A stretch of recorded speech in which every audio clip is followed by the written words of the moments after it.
In a forested area, there was a large pond. Because it contained food for all kinds of creatures, it was home to a variety of animals, birds, fish, turtles, and crabs. A heron lived nearby, who hated hard work. His eyesight was also weak. Catching fish required hard work, which irritated him. Therefore, due to laziness, Heron often went hungry. Standing on one leg, Heron would constantly think about how he could get food every day without moving his arms and legs. One day, Heron thought of a solution and sat down to try it. The heron stood at the edge of the pond and began to shed tears. A crab saw the heron shed tears and approached him and asked, "Uncle, what's the matter? Instead of hunting for fish for food, you're standing there shedding tears." The heron hiccuped loudly and said with a choked voice, "Son, I've had enough of hunting fish. I won't commit this sin anymore. My soul has awakened. That's why I'm not even catching fish that come near me. You can see for yourself." The crab said, "Uncle, won't you hunt? Will you eat something, or else won't you die?" The heron hiccuped again. "It's better to end this life, son. We're all destined to die soon anyway. I've learned that soon there will be a 12-year drought here." The heron told the crab that a wise sage, whose predictions never go wrong, had told him this.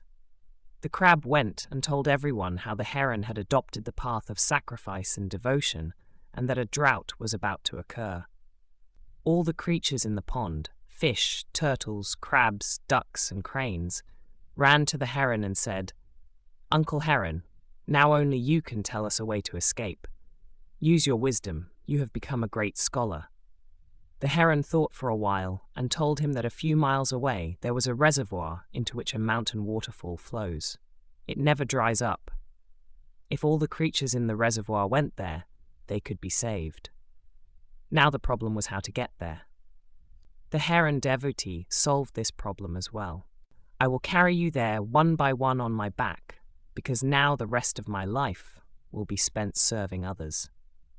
All the creatures were overjoyed and shouted, "Hail the noble heron!" Now the heron had a field day. Every day, he would carry an animal on his back, take it a short distance, and then throw it on a rock, kill it, and eat it. Sometimes, if the mood struck, the heron would even make 2 trips and eat 2 animals.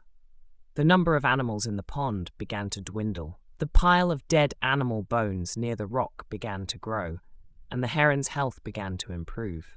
He ate profusely, gaining considerable weight. His face turned red, and his feathers shone with the glow of fat. Seeing him, other animals would say, "Look, the fruits and merits of serving others are being bestowed upon the noble heron." The heron would laugh heartily to himself. He thought, "Look at the world full of fools who trust everyone. A little cleverness in such a foolish world can be a joy. A feast can be had without even moving a hand or foot." This continued for a long time. One day, the crab said to the heron, "Uncle, you've transported so many animals from one place to another, but it hasn't come yet." The heron said, "Son, today it's your turn. Come, sit on my back." The crab happily perched on the heron's back. When he reached the cliff, he was astonished to see a mountain of bones. He stammered, "What's this pile of bones? How far is that pond, uncle?" The heron devotee laughed loudly and said, "Fool, there's no pond there. I carry them here one by one on my back and eat them. Today you will die." The crab understood everything. He shuddered, but he didn't lose courage. He immediately extended his claws and pressed the evil heron's neck with them, holding it until it breathed its last. Then the crab returned to the pond with the heron devotee's severed head, and told all the creatures the truth about how the evil heron devotee had been deceiving them. Lesson: one should never blindly believe anyone. One should act with patience and wisdom in times of trouble.